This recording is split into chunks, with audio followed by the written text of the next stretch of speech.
जय श्री श्याम भक्तों, बैसाख का पावन महीना चल रहा है और इस हम पावन महीने में कुछ भी दान पुण्य, कथा, भजन, कीर्तन, स्नान वगैरह कर लेते हैं। हमारे जीवन में करोड़ों करोड़ों गुना शुभता फल की प्राप्ति होती है।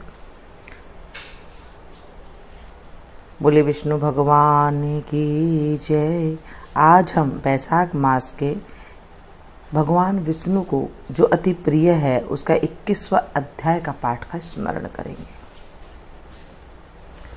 श्री कृष्ण गोविंद हरे मुरारी, हे नाथ नारायण वासुदेवा। श्री कृष्ण गोविंद हरे मुरारी, हे नाथ नारायण वासुदेवा। हे नाथ नारायण वासुदेवा, हे नाथ नारायण वासुदेवा, हे नाथ नारायण वासुदेवा, हे नाथ नारायण वासुदेवा। बोले विष्णु भगवान की जय।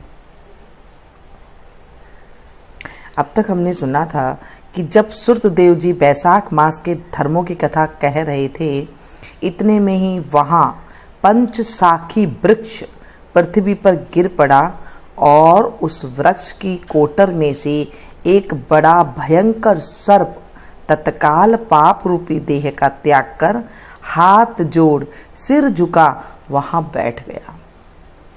अब तब सूर्यदेव जी कहने लगे कि शंख मुनि और व्याध दोनों बड़े विस्मित हुए। तब शंख मुनि ने पूछा, तुम कौन हो और तुम्हारी दशा ऐसी कैसे हो गई? हे सौम्य, किस कर्म से तेरी ऐसी शुभ बुद्धि हो गई और अकस्मात तेरी मुक्ति कैसी हो गई, यह सब हमें बताओ। शंख मुनि के इस प्रकार पूछने पर वह दंडवत पृथ्वी पर गिर सिर झुका हाथ जोड़कर कहने लगा, मैं प्रयागराज का निवासी कुशीद मुनि का पुत्र, ब्राह्मण रूप यौवन विद्या में बड़ा चढ़ा, बहुत बोलने वाला, धनवान तथा सदा मद में गर्वित रहता था। मेरा नाम रोचन था। आसन शयन निद्रा लोकाचार्य ब्याज लेना यही मेरा व्यापार था। मेरी किसी पर श्रद्धा नहीं थी। इस तरह से मेरा बहुत सा समय नष्ट हो गया। बैसाख के महीने में जयंत नाम के ब्राह्मण भगवान के प्यारे बैसाख मास के धर्म की कथा सुनाया करते थे, जहां चारों वर्ण के हजारों स्त्री पुरुष प्रातःकाल स्नान में मधुसूदन भगवान का पूजन कर कथा सुनते थे। मैं उस सभा में पगड़ी पहन पान चबा वहां का कौतुक देखने को जाता था। वहां जाकर कभी हंसी कभी निंदा करता था। ऐसी लोक बातों से सब श्रोताओं का मन चलायमान हो जाता था। उसी दोष के कारण मेरी बुद्धि नष्ट हो गई, आयु क्षीण हो गई और 14 मनवंतर तक भयंकर नरक में रहा और 84 लाख योनि भोग कर अब मैं इस विशाल वृक्ष की खोटर में महाक्रूर सर्प की योनि पा निवास कर रहा था। हे विप्रश्रेय, अपने पूर्व जन्म के कर्मों के फल से 10 सहस्त्र वर्ष से निराहार निवास कर रहा था कि देव योग से आपके मुख कमल से निकली कथा के चक्षु गोलोक द्वारा सुनने से मेरे सब पाप दूर हो गए और सर्प योनि छोड़ दिव्य देह धारण कर आपकी शरण में आया हूँ। मैंने तो कहीं कोई उपकार ही नहीं किया, फिर सज्जनों का संग कैसे हुआ?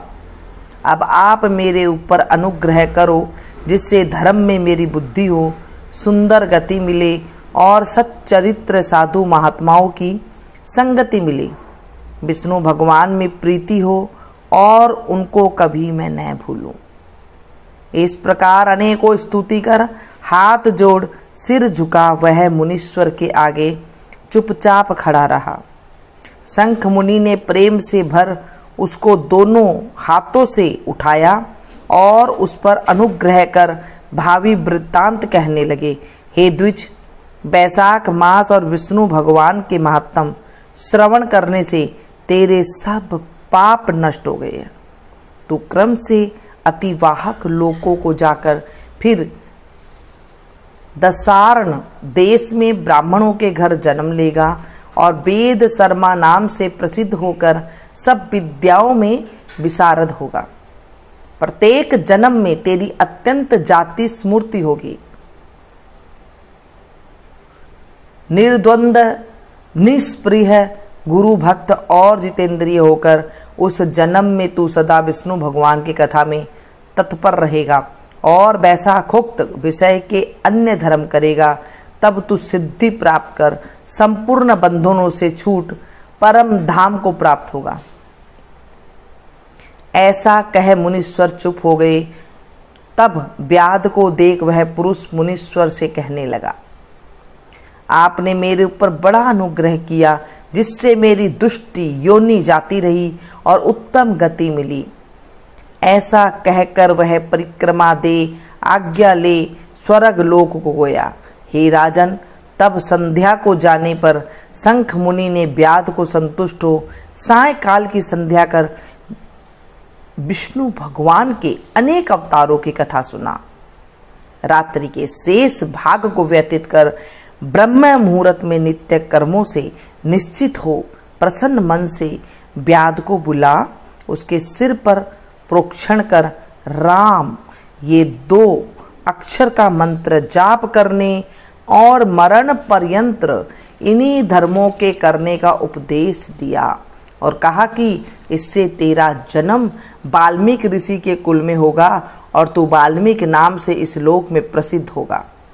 व्याध को इस प्रकार समझा बुझाकर शंख मुनि दक्षिण दिशा को चले गए। व्याध भी थोड़ी दूर तक जब तक नेत्रों से ओझल न हुए उनके पीछे गया और शंख मुनि को देखता रहा।